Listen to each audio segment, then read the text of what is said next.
Sri Satchidananda Sadguru Sainath Maharaj Ki Jai, Chapter 47, Baba's Reminiscences, Story of Veerabhadra and Chandabadasa, Snake and Frog. The last chapter described Baba's reminiscence about two ghosts. This chapter describes more such reminiscences and relates the story Veerabhadrappa and Chanbasappa. Preliminary. Blessed is the face of Sai. If we cast a glance at him for a moment, he destroys the sorrow of many passers and confers great bliss on us. And if he looks at us with grace, our bondage of karma is immediately snapped away and we are led to happiness.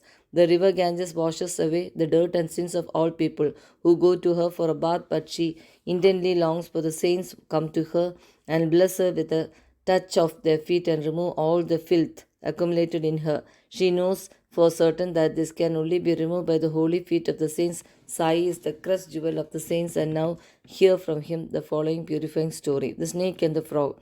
Sai Baba said, one morning after taking my breakfast, I was strolling along till I came to a small riverbank. As I was tired, I rested there, washed my hands and feet, and had a bath and felt refreshed. There was a footpath and a cart track sheltered by shady trees.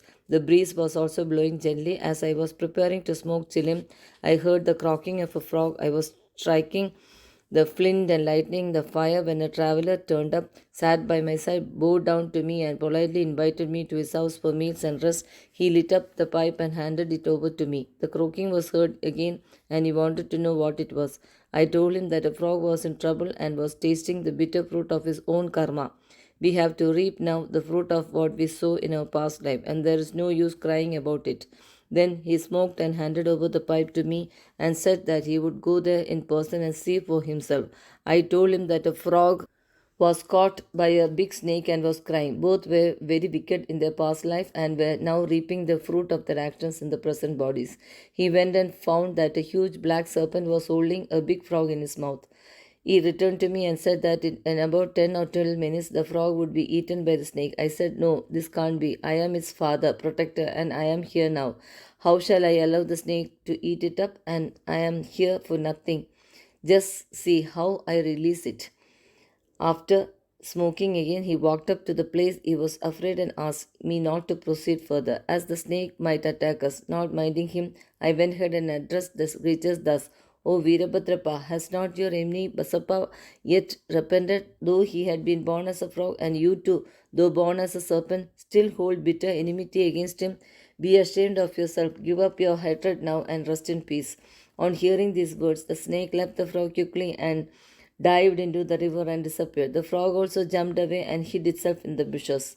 The traveler was much surprised. He said that could not understand how the snake dropped the frog and disappeared on hearing the words, who was Veerabhadrappa and who was Basappa, and what was the cause of their enmity. I returned with him to the foot of the tree, and after sharing again a few puffs of smoke with him, I explained the whole mystery to him as follows. There was an ancient holy place sanctified by a temple of Mahadev about 4 or 5 miles from my place. The temple was old and dilapidated. The residents of the place collected funds for its repairs. After a large amount was collected, arrangements for worship was made and plans with estimates for repairs were prepared. A rich local man was appointed. The treasurer and the whole work was entrusted to him. He was to keep regular accounts and be honest in all his dealings. He was a first-class miser and spent very little for the repairs, which consequently made very little progress. He spent all the funds, swallowed some amount himself, and spent nothing from his pocket. He had a sweet tongue and was very clever in offering plausible explanations regarding the poor and tardy progress of the work. The people again went to him and said that unless he lent his helping hand and tried his best, the work would not be complete. They requested him to work out the seam and again collected subscriptions and sent the amount to him. He received it but sat as quiet as before without making any progress. After some days, God Mahadev appeared in his wife's dream and said to her, you get up, build the dome of the temple. I will give you 100-fold of what you spent. She told this vision to her husband. He was afraid that it would involve him in expenses and therefore laughed it off, saying that it was a mere dream and thing not to be relied and acted upon, or else why did not God appear to him in the dream and tell him about it? Was he far off from her? This looked like a bad dream.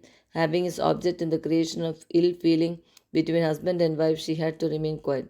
God does not like big subscriptions and donations collected against the wishes of the donors, but He likes even trifling amounts given with love, devotion, and gratitude. Some days after, God again appeared in a dream and said, "Do not bother yourself about your husband and the collections with him. Don't press him to spend any money for the temple. What I want is bhava and devotion. Give it if you like anything of your own." She consulted her husband about this vision and decided to give God her ornaments given by her father. The Maisa felt disconcerted and decided to cheat even God in this item. He undervalued the ornaments at rupees 1000 and bought them himself, and in lieu of the amount gave a barren field to God as endowment or security. The wife agreed to this. The field or land was not his own. It belonged to one poor woman named Dubaki, who mortgaged it to him for rupees 200. She was not able to redeem it for long, so the cunning miser cheated all his wife Dubaki and even God. The land was sterile, uncultivated, and worth nothing, and yielded nothing even in the best season. Thus ended this transaction, and the land was given in the possession of the poor priest, who was pleased with the endowment. Some time later, strange things happened. There was a terrific storm, and heavy downpour lightning struck the house of the miser. When he had his wife, both died. Dubaki also breathed her last. In the next life, the rich miser was born as Madhura in a Brahmin family and was named Veerabhadra. His devout wife was born as the daughter of the priest of the temple and was named Gauri. The woman Dubaki, the mortgager, was born as a maid in the family of the Gaurav attendant of the temple and was named Chennapasappa. The priest was a friend of mine. He often came to me, chatted and smoked with him, and his daughter Gauri was also devoted to me. She was growing fast, and her father was seeking a good husband for her. I told him not to worry about this, as the bridegroom himself would come seeking her. Then there came a poor boy named Veerabhadrapa, wandering and begging his bread to the priest's house. With my consent, Gauri was given the marriage to him. He was also devoted to me initially, as I recommended this marriage with Gauri, but later became my son. Even in his new life, he was hankering after money and asked me to help him to get it, as he was leading a married man's life. Strange things happened. There was a sudden rise in prices. By Gauri's good luck, there was a great demand for land, and the land was sold for rupees 1 lakh. 100 times the worth of her ornaments. Half the amount was paid in cash, and the remaining was to be paid in 25 installments of rupees 2000 each. All agreed to this transaction, but began to quarrel over the money. They came to me for consultation. I told them that the property belonged to God and was vested in the priest, and that the Gauri was his sole heiress and proprietress, and no amount should be spent without her consent, and that her husband had no right whatsoever to the amount. On hearing my opinion, Veerabhadrapa was angry with me and said that I wanted to establish Gauri's claim and embezzle her property. On hearing his words, I remembered God and kept quiet. Veerabhadrapa scolded his wife Gauri, and she came to me at noon and requested me not to mind the words of others and not to discard her, as she was my daughter. As she thus sought my protection, I gave her a pledge that I would cross 7 seas to help her. Then that night Gauri had a vision. Mahadev appeared to her dream and said, "The whole money is yours. Do not give anything to anybody. Spend some amount for temple purposes in consultation with Chennapasappa, and if you want to use it for some other purpose, consult Baba in the masjid myself." Gauri told me the vision, and I gave her proper advice in the matter. I told her to take the principal or capital amount to herself, give half the amount of interest to Chennapasappa, and that Veerabhadra Appa had nothing to do in this matter. While I was thus talking, both Veerabhadrappa and Chennabasappa came there quarreling. I tried my best to pacify them and told them of God's vision to Gauri. Veerabhadrappa got wild and angry and threatened to kill Chennabasappa, cutting him into pieces.